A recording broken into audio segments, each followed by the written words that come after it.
आपल्याला नेहमी पडणारा प्रश्न म्हणजे नाश्त्यासाठी काय करायचं.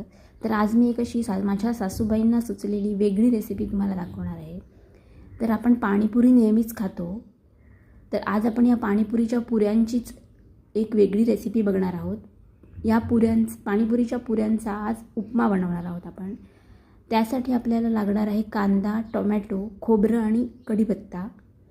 तर सगळ्यात आधी आपण कढईमध्ये तेल गरम करून फोडणीमध्ये मोहरी, हिंग, हळद हे घालून घ्यायचं आहे आणि त्यानंतर कढीपत्ता, कांदा, टोमॅटो हे सुद्धा छान परतून घ्यायचं आहे.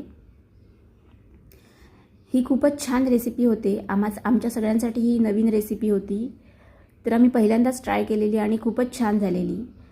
पाणीपुरीच्या पुऱ्या उरल्या की काय करायचं हा नेहमी प्रश्न पडतो. तर इथे आता लाल तिखट घातलं आहे, चाट मसालासुद्धा घातला आहे आणि पाणीपुरीच्या पुऱ्यांचा चुरा करून घेतला आहे तो घातला आहे आणि थोडासा मक्याचा चिवडा होता आमच्याकडे तोसुद्धा मी घातला आहे. त्यानंतर वरून ओलं खोबरं घालायचं आणि छान गार्निश करायचं. तर अशा प्रकारे तयार आहे पाणीपुरीच्या पुऱ्यांचा उपमा.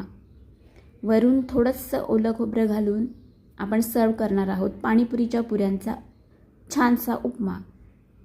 तुम्हीसुद्धा नक्की ट्राय करा आणि कमेंट करून मला नक्की सांगा की ही नवीन रेसिपी तुम्हाला कशी वाटली. आणि माझ्या चॅनेलला सबस्क्राईब करायला विसरू नका. लाईक, शेअर, कमेंट करायलासुद्धा विसरू नका. थँक्यू. आपण भेटूच पुढच्या एका नवीन रेसिपीसोबत.